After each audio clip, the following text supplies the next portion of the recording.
네, 시청자 여러분 안녕하십니까? 특집 주식명가 정서환입니다.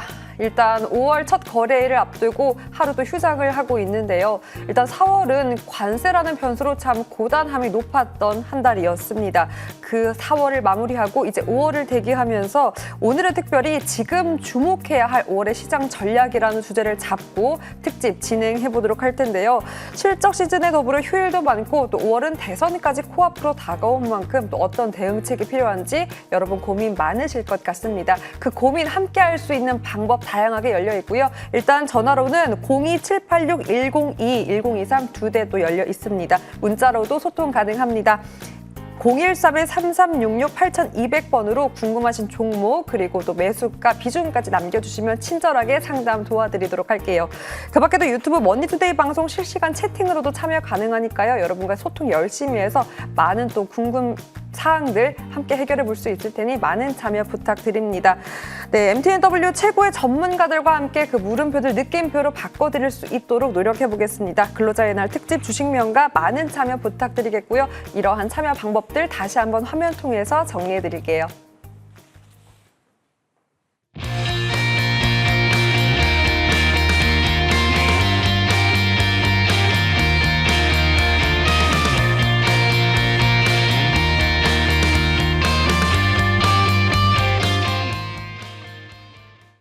네, 그렇다면 본격적으로 근로자의 날 특집 주식명가 1부 시작해 보겠습니다. 특별한 두 분 어드바이저님과 함께 해볼게요. 여러분 안녕하세요. 안녕하십니까. 네, 휴일에도 이렇게 함께 해주셔서 감사합니다. 박태준, 최강국 어드바이저님과 함께 해볼 텐데요. 일단 이 의원님 4월 끝나고 이렇게 5월 시장 대기하고 있는데 4월은 정말 관세라는 변수로 많은 고단함이 높았던 하루였습니다. 이 민감도 피로감을 좀 덜 수 있게 5월 우리가 또 어떤 쪽에 집중을 해야 될지 많은 분들 궁금하실 텐데요. 일단 오늘 간단하게 어떤 메시지가 필요한지 어떤 내용들 준비했는지 한번 간략하게 피력해 주신다면요. 예. 4월 어려웠다 말씀하셨는데 네. 5월도 이렇게 녹록한 장은 아닐 것 같습니다. 물론 뭐 장세가 좋지 않다 그런 내용이 아니라 여러 가지 이슈들이 얼버무려지면서 시장에 대한 전망치들이 각양각색으로 나올 것 같아요. 특히 우리나라 같은 경우 그리고 글로벌 쪽으로 이렇게 양쪽으로 나누어서 이렇게 시장 전망치가 분석이 될 수 있을 것 같은데 5월달 같은 경우는 일단 뭐 FOMC가 걸려 있습니다. 금리 동결이 예상되는데 글로벌 어느 정도 매크로 쪽에 충분히 영향을 미칠 수 있다. 어떻게 그런 식으로 전개가 될 것인가는 관세 파장과 같이 맞물려서 이해를 하셔야 될 것 같아요. 일단 관세 파장은 5월 달까지 계속 이어질 것으로 생각됩니다. 이게 단기간에 끝날 이슈가 아니거든요. 트럼프 행정부로서는 계속적으로 뭔가 전리품을 얻어내기 위해서 계속적인 뭔가 이 결과치 발표를 해나가기 위해서 노력할 겁니다. 그러나 중국 같은 경우는 사실 솔직히 급할 게 별로 없다라는 생각입니다. 시간은 어느 정도 중국 편이 아닐까 그런 생각이 들어요. 어제 같은 경우도 사실 장 초반에 상당히 좀 안 좋은 미국 시장의 흐름이 보여졌는데 그 미국 시장이 급반등을 보였던 이유가 중국과의 관세 협상의 여지가 생겼다.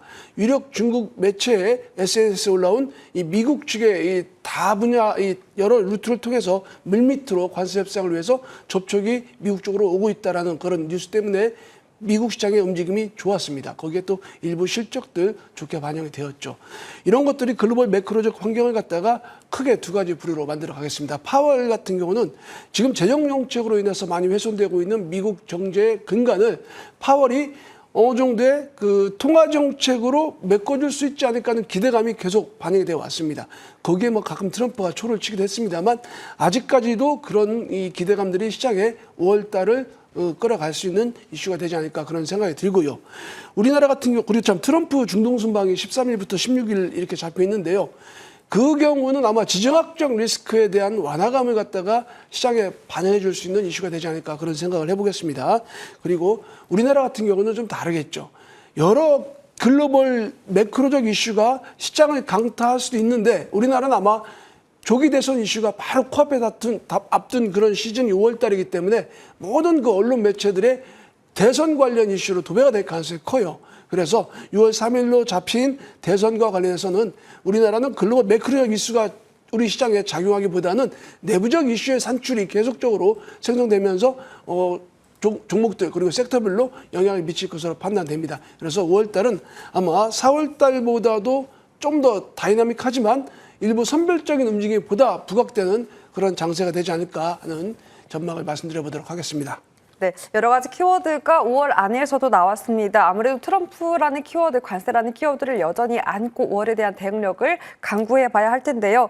자, 그렇다면 박태준 위원님은 또 어떤 포인트를 가지고 5월 시장 뷰를 또 보고 있는지도 궁금합니다. 위원님은 또 어떤 의견이실까요? 일단 4월 달이 너무 힘들었었죠. 맞아요. 변동성도 굉장히 컸고 네. 특히나 우리 개인 투자자들은 사실 상식 밖에 설마 하는 그런 어떤 이슈가 현실이 되면서 뭐 우리 국내 투자자뿐만이 아니었었죠. 미국 증시에 또 참여하는 또 외국 투자자들 마찬가지의 어떤 생각을 했을 것 같습니다. 일단 뭐 최악의 국면이 좀 벗어나고 있는 그런 모습이고 특히나 이제 트럼프의 관세 이슈가 최근 들어서는 이 악재의 선반영 측면으로 고려해 본다라고 했을 때도 이제는 시장에 주는 충격, 특히 또 급격한 어떤 변동성이 좀 줄어드는 그런 모습입니다. 여전히 지금 뭐 3개월 유예된 상태에서 아직까지 중국과의 어떤 트러블이 남아있는 상황이라서 언제 이게 협상이 타결이 된다라고 자신 있게 피력하긴 좀 어렵습니다만은 시간이 가면서 사실 외부로 드러나는 어떤 그런 움직임보다는 조심스럽게 협상이 좀 타결이 되지 않을까 또 이런 조심스러운 예측을 좀 해볼 수가 있는데요. 아무튼 5월 들어서면서는 이제 4월처럼 급격한 변동성보다는 다소 이 관세에 대한 악재, 리스크가 완화될 가능성이 있겠다. 그리고 지금 오늘 같은 경우도 미국 증시, 사실 뭐 지표가 안 좋았고 또 역성장에 대한 또 리스크까지 불거졌습니다만은 대표 종목군들의 어떤 실적 호전 이런 부분이 좀 상쇄를 하고 있고 이 관세가 좀 완화된다라는 이런 부분이 또 경기 후퇴, 경기 침체를 좀 어느 정도 막아내는 그런 모습이 나왔습니다. 그렇게 본다면은 5월은 앞서 언급해드린 대로 점차 안정을 좀 찾아가면서 이 관세에 대한 어떤 악재성 이슈보다 호재에 좀 민감해질 수 있는 조금 실타래를 좀 풀어나가는 그런 어떤 국면이 전개될 가능성이 있다.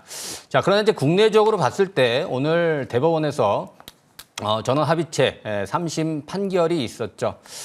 일단 뭐 파기환송. 자, 지금 입장에서 본다면 상당히 우리 좀 투자자들한테 가장 이슈가 될 수 있는 이 조기 대선 문제 상당히 좀 어지러운 국면으로 지금 이제 전개가 된다. 그래서 앞서 말씀해 주신 대로 국내적인 이슈가 더 커질 수 있습니다. 물론 지금 이제 정책 테마, 각 정당별 또 압축된 또 이 후보들이 내놓는 구체적인 어떤 정책에 따라서 시장은 또 다양한 지수의 흐름보다는 또 다양한 또 종목군들의 흐름이 좀 예상이 된다 이렇게 말씀드릴 수가 있습니다. 전체적으로 4월보다는 좀 덜 리스크한 그런 어떤 5월이 또 전개될 가능성이 있습니다만 여전히 지수적인 흐름보다는 우리가 종목별 또 나올 수 있는 정책에 대한 어떠한 움직임에 따라서 종목별로 좀 접근해보는 5월을 한번 좀 생각을 해봐야 되지 않나. 우리 개인 투자자분들은 이 점을 한번 좀 체크해 가면서 5월을 맞이해야 되겠다. 자, 이렇게 정리해 보도록 하겠습니다. 네, 5월에 대한 키워드가 자세하게 나왔습니다. 아무래도 관세에 대해 민감도가 높았던 4월, 그곳에 대해서 좀 둔감해지는 호재에 좀 오히려 민감하게 반응할 수 있는 5월을 좀 기대해 볼 수 있겠고요. 아무래도 조기 대선이 또 코앞으로 다가온 만큼 정책에 대한 모멘텀, 활성화에 대한 여지까지 한번 체크를 해봤습니다. 자, 그렇다면 이제 시야를 조금 더 좁혀 보도록 할게요. 5월 전체적인 키워드를 살펴봤는데 먼저 최강국 위원님, 그 안에서 우리는 조금 더 세분화되게 어떤 전략과 어떤 키워드에 주목을 해봐야 할까요? 4월을 돌이켜보면 일단 기존 주도주, 방산과 조전이 정말 셌고요. 그 안에서 대선이라는 모멘텀을 받아서 정책주의 활기가 높았습니다. 5월에도 연속성을 보일 수 있을까요? 네, 일정 부분은 가능성이 있는 시나리오입니다. 네. 저는 방송 모두에서도 말씀드렸듯이 매크로적 부분과 그리고 세부적인 국내적 요인을 갖다 고려해서 섹터를 갖다 봐야 된다 그런 말씀 드리겠습니다. 일단 관세 파장으로 어느 정도 계속적인 변수 역할을 해왔던 시장의 글로벌 매크로의 환경이 이제 관세 파장은 어느 정도 상수화되어가는 과정이 되지 않을까 그런 생각이 들어요. 그리고 중국과 미국과의 관세 협상도 사실 현재 미국은 어느 정도의 그 트럼프의 체면 세우기 정도로 손을 낮춰야 할 가능성이 크고요. 중국은 반면에 약간 실리를 갖다 추구하면서 어느 정도 그 중간 부분에서 접점을 찾아가는 여정이 되지 않을까 생각이 듭니다.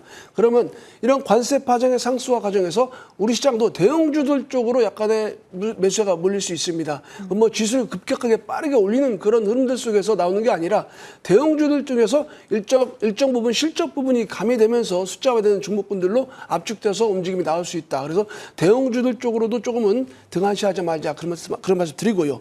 그리고 개별주 섹터에서도 충분히 이슈의 반영이 바로바로 나타나는 그런 시장이 될 겁니다. 특히 4월달 우리가 느꼈던 것처럼 5월달에도 역시 악재보다는 호재가 좀 더 시장에 민감하게 반응하는 장세가 될 걸로 판단합니다. 그만큼 이 장의 주변 분위기가 좋지 않을까 그런 예상을 해볼 수가 있겠고요. 특히 정치 테마주 같은 경우도 저는 그렇게 말씀드리고 싶습니다. 이미 이재명 대표의 전원합의체 판결이 파기환송 나왔기 때문에 당장 5월 초 내일이죠. 있을 김동연이라든가 그밖에 반사 이익을 누릴 수 있는 종목군들의 움직임들이 나올 수가 있어요. 하지만 그런 종목군들을 따라잡기보다는 일단 정치 테마 관련해서 인물주들은 어느 정도 이제 틀이 잡혀가는 그런 모양새입니다. 이재명 테마와 그리고 국힘에서 이제 결정되는 후보가 되겠죠. 그런 이들이 내놓을 수 있는 정책 관련 섹터에서 이제 하나의 이 탈출구를 찾아야 된다. 그런 말씀 드리겠습니다. 그래서 역시 이 5월 달도 바로 목전에 둔 정치 테마와 이 대선과 관련해서 정치 테마 섹터에서 나올 수 있는 정책적 이슈들에 대해서 움직임을 갖다가 면밀하게 추적해보자. 그런 말씀 드려야 될 것 같습니다. 네, 일단 공통적으로 두 위원님은 5월에 그래도 호재에 조금 더 민감하게 반응할 수 있다라는 쪽에 긍정적 의견을 주셨고요. 그리고 무엇보다 대형주 실적에 대한 키워드 안고 5월 봐도 좋을 것 같다. 그리고 조금 더 자세하게 보자면 정책주에 대한 활기. 하지만 인맥주보다는 여야를 막론하고 공통적으로 그들이 내놓는 공약이라던가 이로 인한 산업, 정책을 조금 더 한번 지켜보자라는 긍정적인 또 키워드까지 제시했습니다. 자, 그렇다면 박태준 위원님은 어떤 키워드, 어떤 섹터에 관심 두고 있는지 궁금한데요. 위원님, 5월 우리가 조금 더 집중력을 높여야 할 쪽은 어디일까요?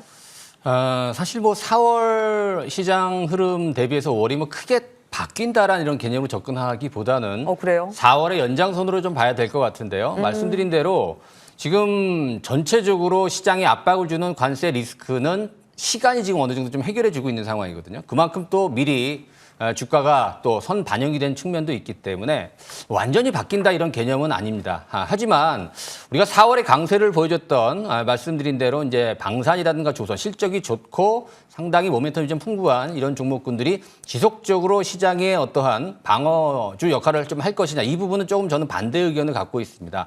역시장적 접근법으로 한번 5월 달은 좀 해석을 해보면서 결국 투자 심리를 회복시키기 위해서는 기존 4월 달에 강세를 보였던 이런 섹터들보다는 새로운 그동안의 관세 리스크로부터 가장 좀 안 좋았던 반도체가 될지 자동차가 될지 그동안 상당히 숨죽여 있던 이런 종목군들이 결국은 끌어올려져야지 시장 전반적으로 투자 심리를 살아날 거로 보고 있고요.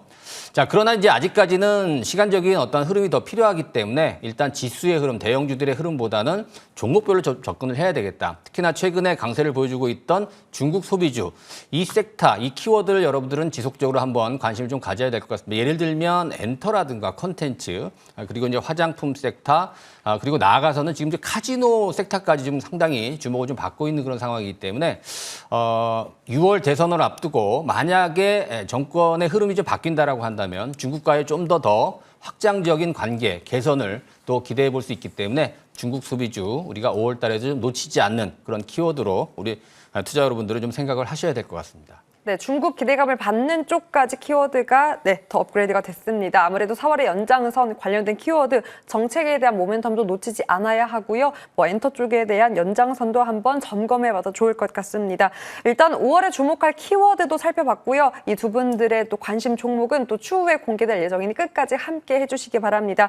일단 이렇게 이야기 나누는 사이 상담문이 많이 들어오고 있습니다. 일단 여러분도 함께 소통 가능하고요. 전화로는 2대가 가능합니다. 02786-1022 그리고 1023 열려 있고요. 문자로도 013-3366-8200번으로 궁금하신 종목 또 매수가 비중 남겨주시면 상담 바로 연결해드리도록 하겠습니다. 유튜브 실시간 채팅창으로도 소통 가능하니까요. 많은 참여 부탁드립니다. 자, 그럼 다시 한번 참여 방법 화면을 통해서 안내해드릴게요.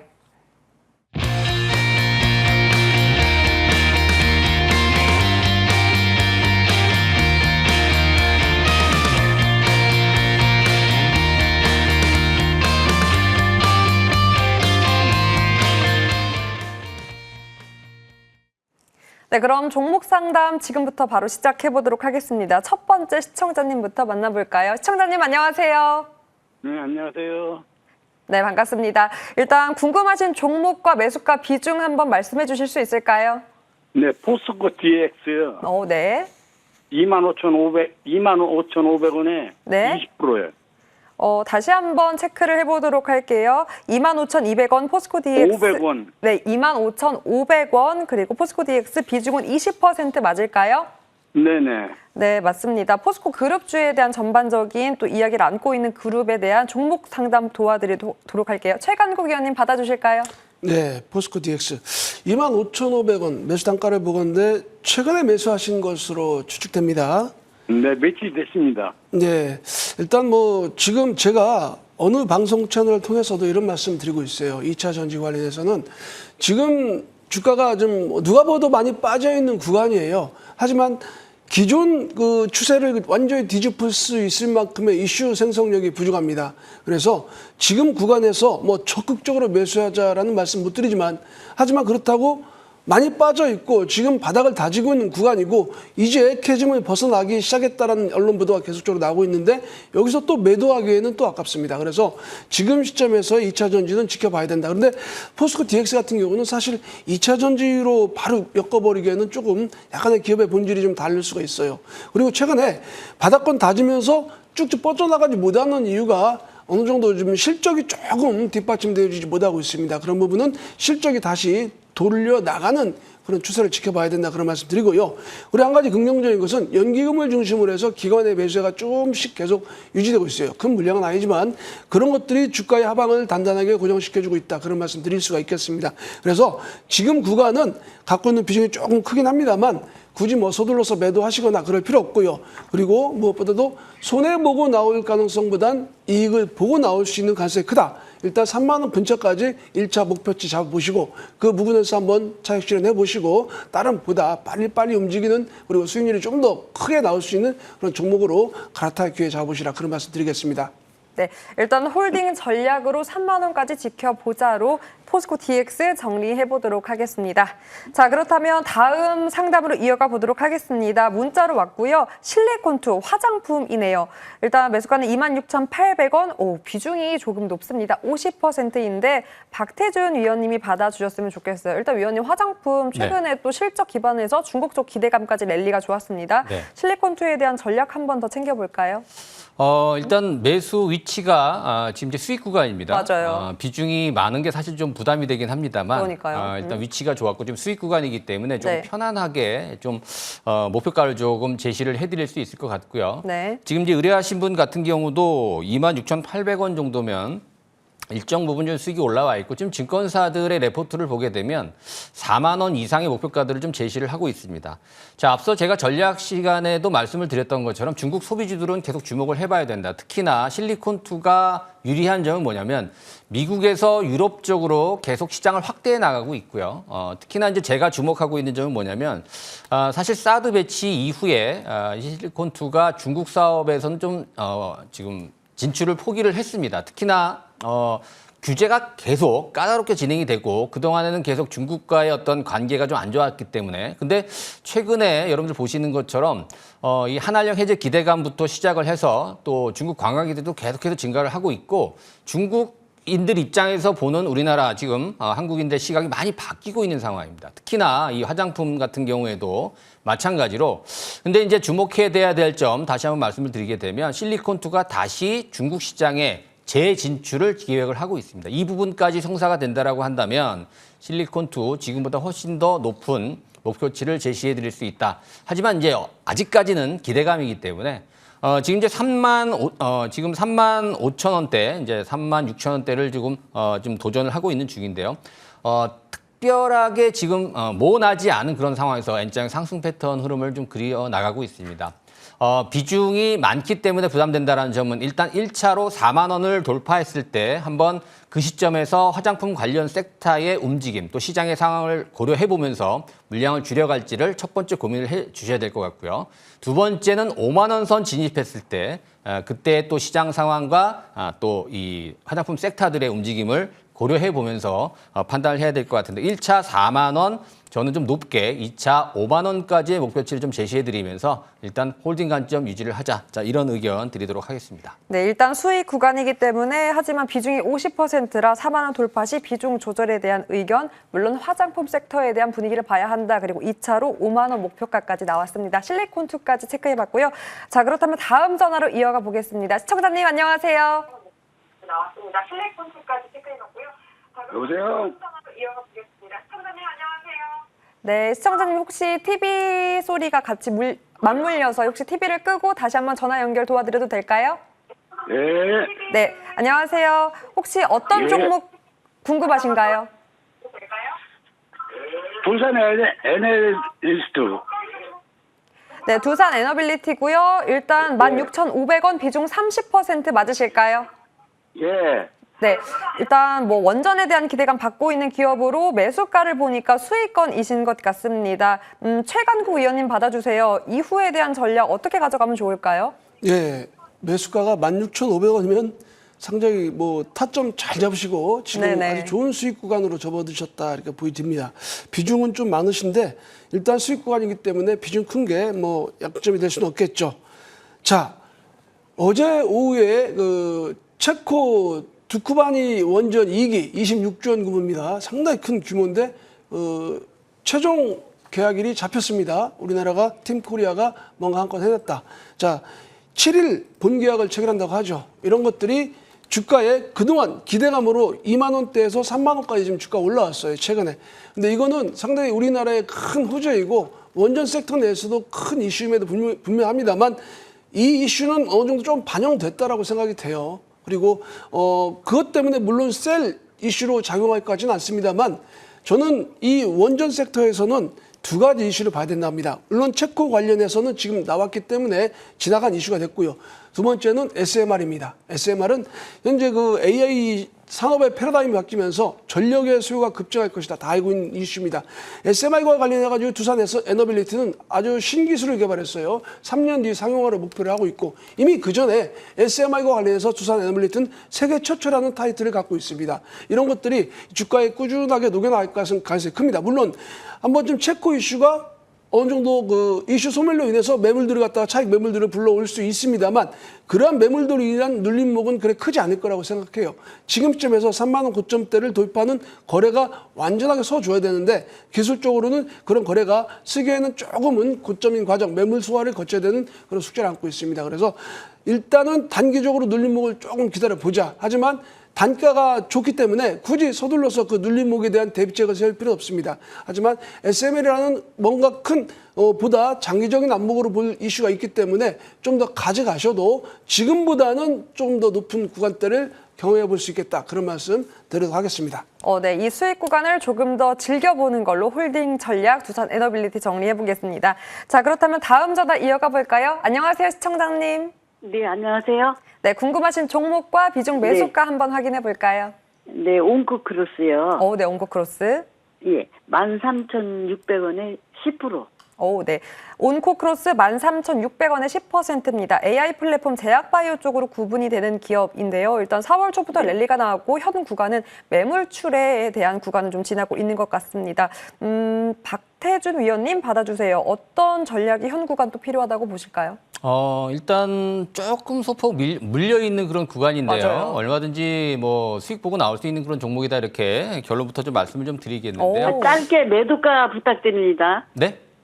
짧게 매도가 부탁드립니다. 추가적으로 매수하시려고요? 아니, 매도가 짧게요. 그러니까 너무 크게 안 보고. 짧게. 1차. 네, 단기 1차, 매도 2차 가격 부탁드립니다. 말씀하시는 거죠? 네네, 볼까요? 네. 네네. 고맙습니다. 일단 4월 달에 이제 슈팅이 강하게 좀 나왔었죠. 이제 미국 FDA에서 이제 동물 실험을 단계적으로 폐지한다. 그렇게 본다면은 이 온코크로스가 AI 신약 개발 플랫폼 기술을 좀 갖고 있기 때문에 호재가 될 수 있다. 이런 이슈 때문에 강하게 4월 달에 슈팅이 좀 나왔었는데요.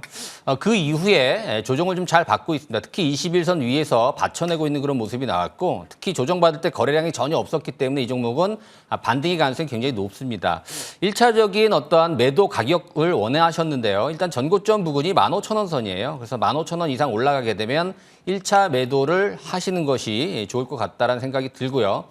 지금으로 봐서는 워낙 기술력이 좋고 지금 시장에서 핫한 그런 어떤 의료 AI 관련주기 때문에 저는 짧게 보지 않는다라는 관점으로 다른 어떠한 그 전략을 짜드린다라고 한다면 조금 더 시간의 텀을 가지고 길게 보는 것도 괜찮은 방법이다. 자, 이런 말씀까지 덧붙여 드리도록 하겠습니다. 네, 조금 더 길게 여유 있는 호흡으로 봐도 좋을 것 같다로 온코크로스 정리해 보도록 하겠습니다. 자, 그렇다면 이번에는 문자로 한번 상담 받아볼 텐데요. 엑스페릭스 한번 체크해 보도록 할게요.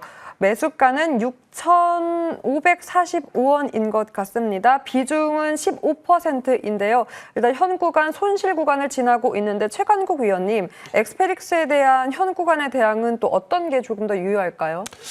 현 구간 일단은 충분히 가격 조정을 좀 받고 있다. 네네. 일단 필요사 AI와 관련해서 그리고 현재 조기 대선과도 맞물려 있는 이슈를 갖고 있죠.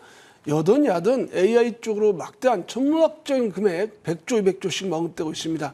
이런 자금을 투입하겠다라는 어느 정도 집중 육성하겠다라는 그런 지원책들이 정책적으로 계속적으로 발표가 되고 있어요.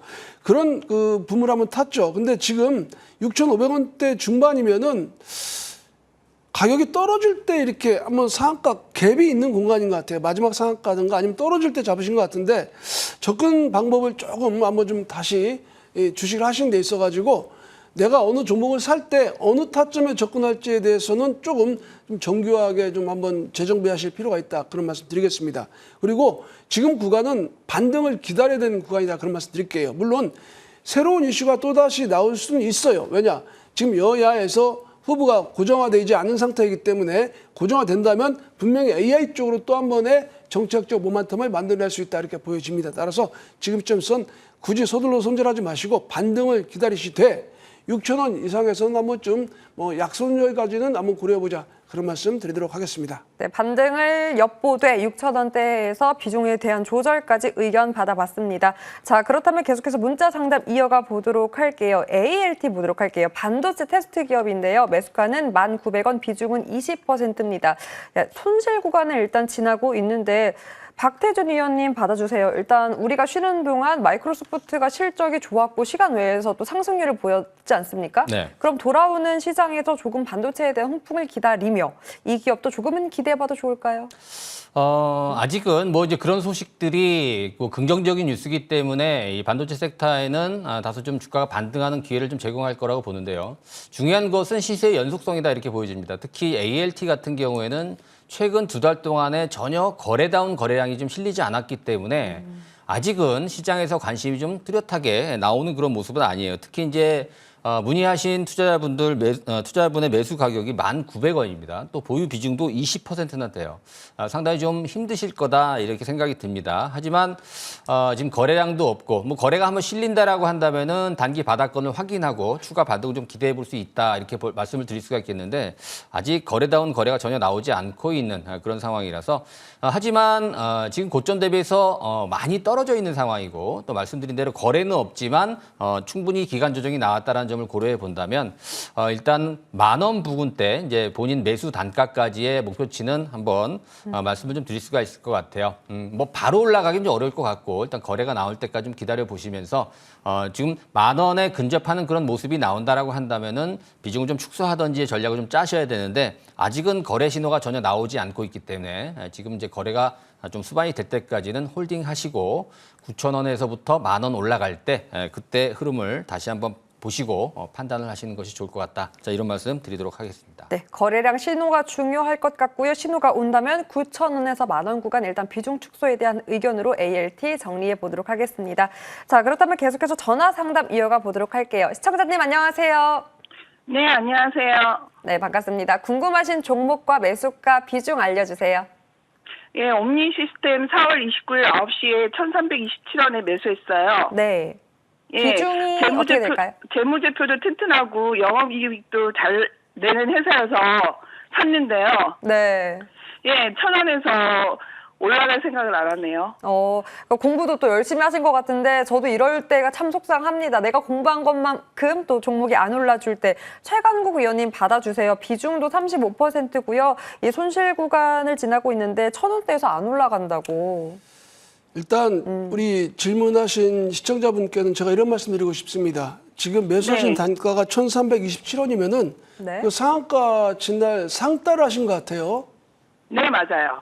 그런데 지금 기업 재무제표를 논하신다는 것은 저는 앞뒤가 맞지 않다고 생각합니다. 매매 방식을 바꾸세요.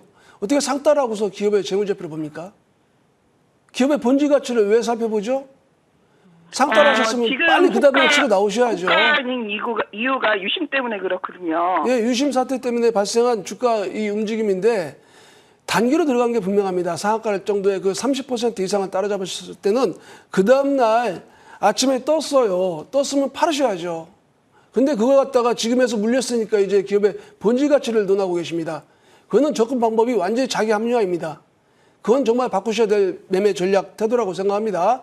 꼭 참고하시기 바랍니다. 저는 이 회사가 그 시가의 그 흐름에 아직 반영이 안 됐다고 생각해서 장기로 보고 매수를 했어요. 물론 이 회사의 수익성이라든가 일정 부분 어느 정도의 수익 구조를 가지고 있는 건 맞습니다만 상한가 네. 그날 30% 오른 종목을 따라잡았다는 것은 얼마나 큰 욕심을 가지고 이 매매에 임하셨다간 지금 같은 낭패를 당할 수가 있어요. 네, 지금 그러죠. 반등을 기다려야 네. 되는데 이미 유심칩을 갖다가 하드웨어 쪽이 아닌 소프트웨어 포맷을 이용해서 정리하겠다라는 정책이 발표됐습니다. SK텔레콤에서. 이 반등을 주려면 한참 걸립니다.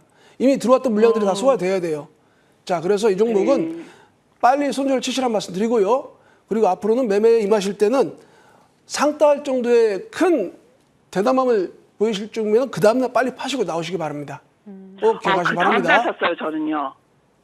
4월 28일 날 호가를 갱신했었고요. 4월 29일 날 저는 아침에 예약 매수를 했어요. 9시에요. 그러면 왜 1,327원이 매수가 됐겠죠? 네, 그 맞아요. 상가 종가인데? 1327원이에요. 종가 상한가를 거의 따라잡으신 것 같아요. 근데 장대 양봉이거든요. 캔들상. 네. 그러면 손절해야 된다는 거죠. 그렇죠. 지금 상황에서 이슈가 이 종목을 다시 끌어올리기에는 그 전에 나왔던 이슈를 뒤집어 엎을 만큼 이 신선함이 나와야 되는데 쉽지 않을 것 같습니다. 안타깝지만 제가 드릴 수 있는 전망은 그렇게 전달해 드리도록 하겠습니다. 네, 그러니까 위원님은 또 그냥- 너무나 안타까운 마음에 그렇게 말씀을 해주시는 것 같아요.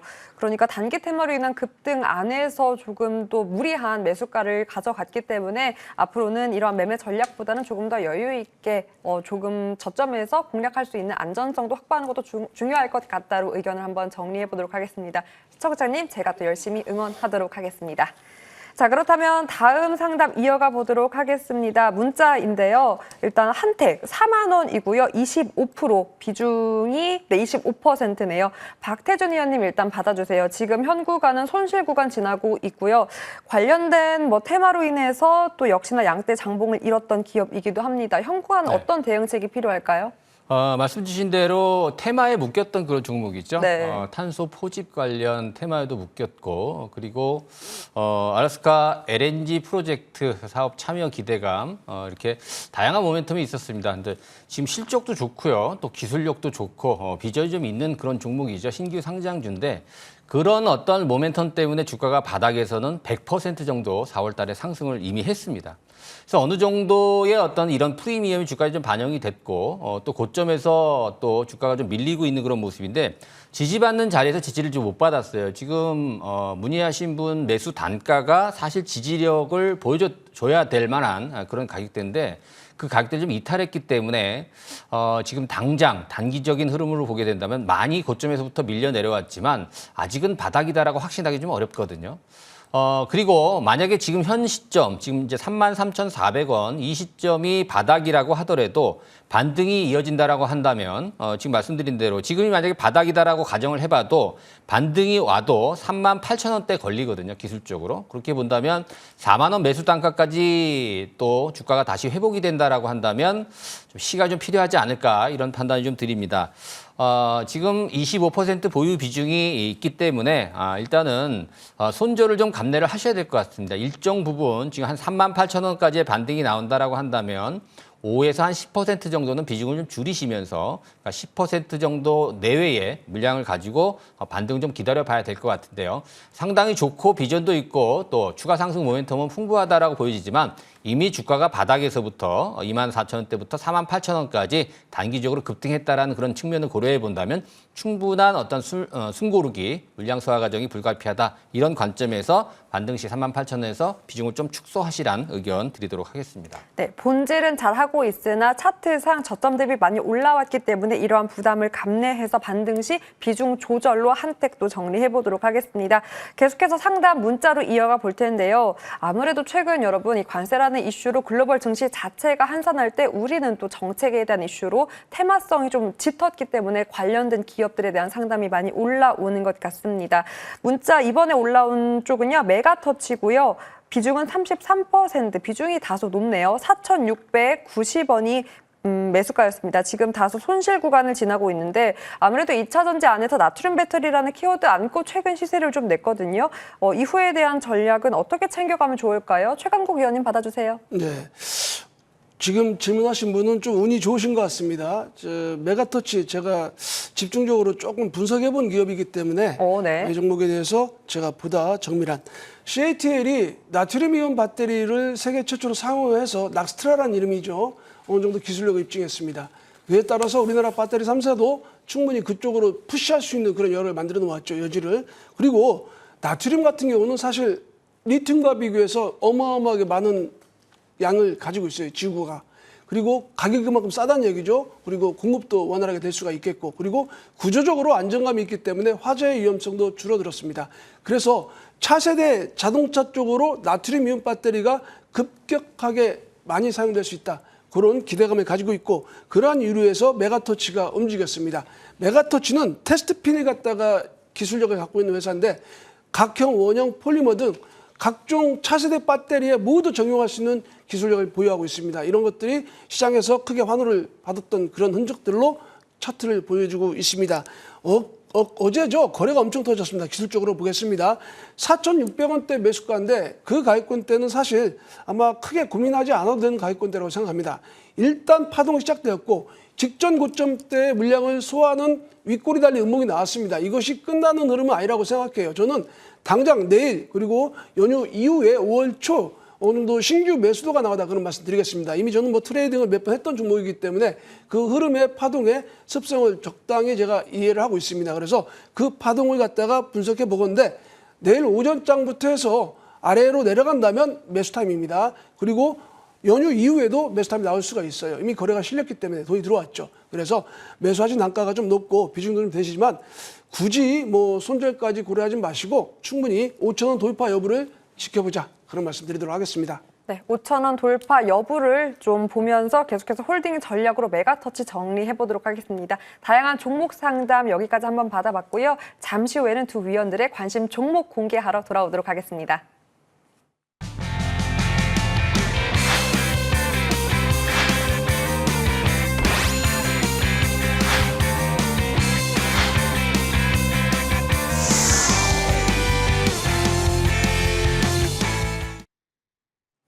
방향성을 잡는 시장에서 순환매 그 속도는 빨라지게 난이도는 참 높습니다. 이러한 시장 안에서 두 어드바이저님들은 또 어떤 쪽에 관심을 두고 있을지 먼저 최강국 위원님의 유망주부터 체크해 보도록 할게요. 어떤 쪽에 관심 기업 있으실까요? 예, 사실 제가 이 종목을 원고로 작성해서 보내드릴 때는 네. 이재명 그 상고심이 결론이 나기 전이었어요. 사실 솔직히 말씀드리면 오늘 나온 그 대법원 전원합의체 판결에 대해서 저는 상당히 좀 의외에 제가 예상했던 거하고 다른 결과가 나왔기 때문에 하지만 그래도 이재명이라는 후보가 교체될 가능성은 거의 없다. 이미 민주당에서 발표를 했죠. 그래서 하지만 제가 그린케미칼이라는 종목을 여러분께 말씀드리고 싶습니다. 역시 신재생 에너지 그리고 환경 문제, 에너지 고속도로 이런 쪽으로 해가지고 이슈를 끌어안고 있는 종목이죠. 어느 정도 여당이건 야당이건 환경 문제를 건드리지 않을 수가 없어요. 여러분 보시다시피 지구 모두가 다 같이 고민해야 되는 섹터이기 때문에 그리고 그린케미칼 같은 경우는 그런 테마 속에서에도 어느 정도 실적의 숫자를 꽂히는 그런 기업입니다. 그래서 그린케미칼을 여러분께 말씀드리겠습니다.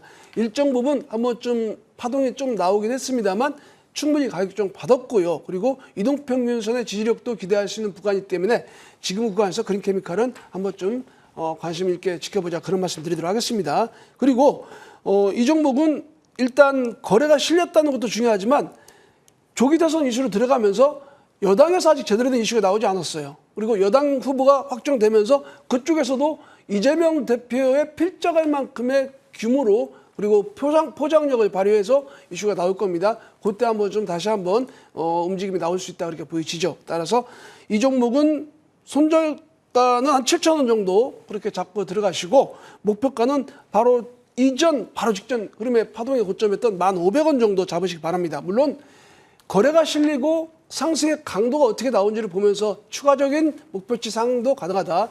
그런 말씀 드리면서 관심 가져보자는 종목으로 그린케미칼 말씀드리도록 하겠습니다. 네, 신세쟁 정책에 대한 기대감 플러스 본질도 잘하는 실적이 뒷받침되어주는 그린케미칼이 관심 기업으로 나왔습니다.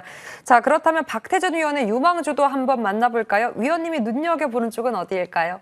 네, 저도 사실은 대선을 앞두고 정책 테마주를 안 볼 수 없습니다. 네. 그렇기 때문에 정책주를 준비를 했는데 앞서 우리 최강국 위원께서도 말씀해 주신 것처럼 예상 외의 변수들이 좀 계속해서 생기고 있는 것 같아요. 일단 지난달에도 우리가 이제 관세 관련해서 트럼프의 예상보다 훨씬 강력한 어떠한 관세 부과 때문에 시장이 화들짝 놀랐습니다. 뭐 우리뿐만이 아니고 전 세계 금융시장이 상당히 혼란스러울 정도로 파장이 좀 컸었는데요.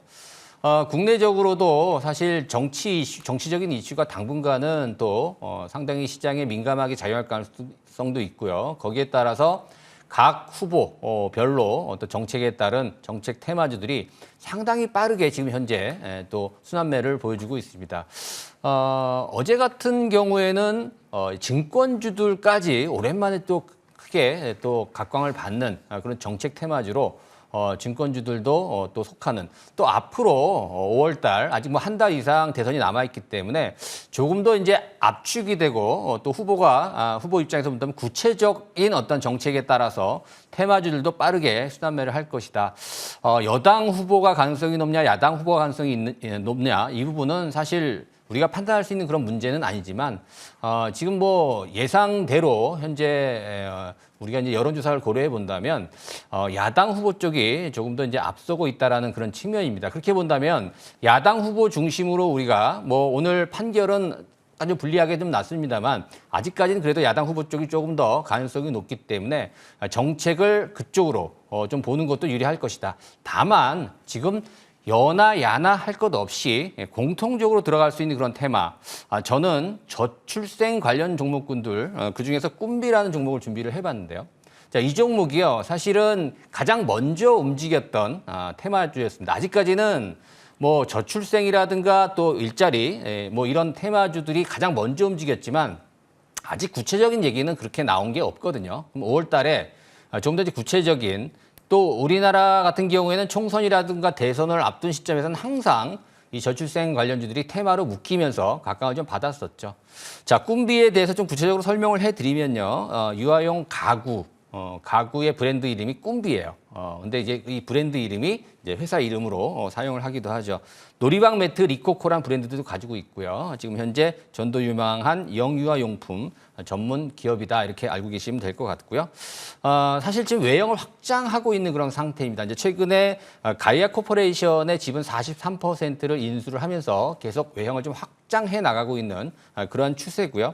작년도 실적을 이렇게 보니까 실적이 썩 좋진 않았습니다만은 2024년도 흑자 전환에 또 성공을 했고 또 수익성 중심의 경영을 지금 계속해서 고집을 하고 있는 그런 상황입니다. 자, 일단 꿈비 같은 종목은 우리가 어느 시점에서 거래가 들어왔고 새롭게 이제 시세가 출발했는지에 대해서 기술적으로 좀 접근해 볼 필요가 있을 것 같은데요. 차트를 보시게 되면 전혀 거래량이 없다가 지난 4월 달부터 그러니까 사실 헌재의 윤석열 대통령의 탄핵 선고가 나온 시점부터 거래가 붙기 시작을 했다 이렇게 보셔야 될 것 같은데요.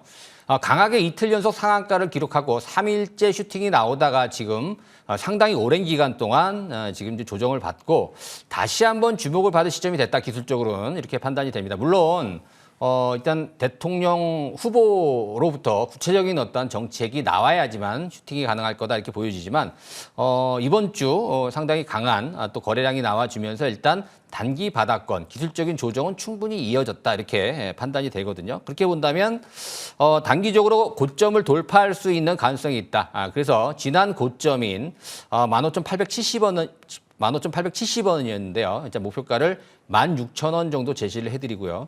손절매 가격은 9,500원 제시를 해드리겠습니다. 이제 주목을 받을 때가 됐다. 저출생 관련주 대표적인 종목 꿈비 주목을 해보시기 바라겠습니다. 네, 박태준 의원은 정책 키워드 안에서도 여야를 막론하고 추진하는 저출생 키워드는 꿈비가 관심 종목으로 나왔습니다. 이렇게 그린케미칼 꿈비까지 두 위원의 유망주 만나봤습니다.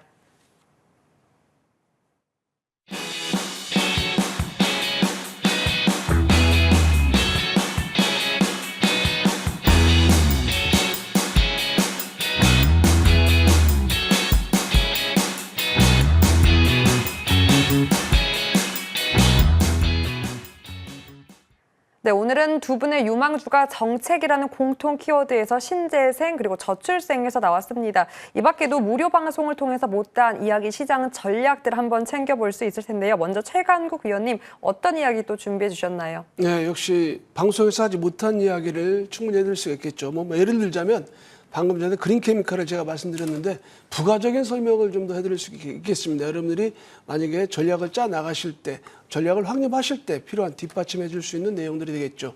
뭐 예를 하나 더 구체적으로 들어본다면 미국 에너지부가 환경평가 보고서를 제출했는데 2030년 동안 뭐 탄소 배출에 관련된 비용이 3,300조에서 6,300조까지 필요하답니다. 이러한 그 글로벌 트렌드화된 현상들은 분명히 우리 시장이 되었던 글로벌 시장이 되었던 주가에 녹아날 수밖에 없어요. 그런 이 부가적 설명들 그리고 향후 5월 달에 적용될 수 있는 개별적 이슈들의 들썩거림, 국시적인 움직임들 이런 것들도 한번 좀 같이 체크해보는 시간 가져보도록 하면서 무엇보다도 여러분들이 수익력 극대화를 할 수 있는 그런 전략들 같이 한번 좀 고민해보는 시간 가져보도록 하겠습니다. 네, 그 전략을 챙겨봐도 좋을 것 같고요. 박태준 위원님도 준비해 주셨죠? 네.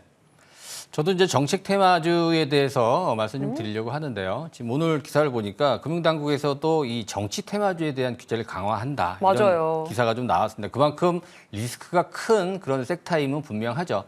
사실 우리가 이제 투기적으로 접근하지 않고 얼마든지 실적이라든가 펀더멘탈을 겸비한 정책 테마주들도 우리가 몰라서 그렇지 많이 있거든요. 이런 종목에 대해서 핵심 종목 제가 이제 오늘 공개를 좀 하려고 합니다. 그래서 정책 테마주 관심이 있으신 분들, 그런데 나는 좀 리스크가 싫다, 좀 부담스럽다 하시는 분들은 충분히 펀더멘탈 또 실적까지 겸비한 종목이 있으니까 많이 좀 참여하셔서 좋은 정보 얻어가셨으면 좋을 것 같습니다. 네, 그렇다면 위원님, 두 위원님께 공통된 질문 하나 더 받아보도록 할게요. 모두 다 정책에 대한 키워드를 공통적으로 주셨습니다. 하지만 잘 아시다시피 하이 리스크, 하이 리턴이에요. 그런데 왜 나의 이야기는 하이 리스크만 같은지, 그렇다면 조금 더 안정적인 키워드를 좀 살펴보고 싶은데 그런 쪽으로 살펴봤을 때 두 위원님이 집중하고 있는 쪽에 대한 아이디어 있을까요? 네. 하이 리스크, 하이 리턴이죠. 네. 근데 거기서 여러분들이 하나만 살짝 그 머리만 이렇게 살짝 한 번 더 쓰면 돼요. 왜냐면은 일단 정치 테마주로 대선 시즌과 맞물려서야 한번 시세는 분명히 나왔습니다. 인맥주로. 그다음 사실 정책 관련주들도 한번 살짝 들어줬죠. 뭐 방금 박태준 의원께서 말씀하셨던 꿈비라든가 저출산 그리고 일자리 이런 쪽으로 파동이 나왔어요. 근데 이제 두 번째 파동 우리는 기다려야 되는데 여기서 여러분들이 가장 염두에 둬야 될 거 정책주, 테마주 하면서 목표치를 너무 높게 잡지 말자. 왜냐? 목표치를 너무 높게 잡는 순간 매도가 어려워집니다. 테마주는 그래서 목표치를 짧게 잡으면 그만큼 리스크 부분이 감소되는 거예요. 그래서 하이 리스크, 로우 리턴으로 전략을 짜내시되 그 이유는 그 가장 큰 방법은 목표치를 짧게 잡자. 그 말씀 네. 드리겠습니다. 네, 그렇다면 박태준 위원님의 안전처는 어디에서 아이디어를 또 발현할 수 있을까요? 사실 뭐 이제 주식 투자를 하면서 안전을 생각하기 쉽지 않죠. 안전하려면 뭐 은행에 가야 될 것 같은데 가장 그래도 우리가 리스크를 적게 생각하는 그런 부분은 네. 주가가 올랐다가 많이 떨어졌는 이런 바닥권에 있는 주식이 좀 안전하고요. 또 하나 말씀드리게 되면 실적을 겸비한 주식이 안전하다 이렇게 볼 수가 있습니다. 그래서 이 두 가지를 다 다 같이 공통적으로 이렇게 포함이 된다면 더없이 좋겠죠. 일단 우리가 실적을 겸비한 종목은 다소 물려도 좀 든든한 그런 어떠한 느낌을 좀 받을 수 있기 때문에 우리가 좀 안정을 좀 추구하는 또 안전한 어떤 주식을 좀 여러분들이 원하신다라고 한다면 반드시 펀더멘털 실적을 체크해 보셔야 된다. 자, 이런 말씀 드리도록 하겠습니다. 네, 실적을 보자 우문현답이었네요. 위험자산 투자에서 제가 안전을 찾다니 그 안에서도 어쨌든 키워드를 받았습니다. 두 분과 함께했고요. 오늘 모두 고생하셨습니다. 네, 고맙습니다.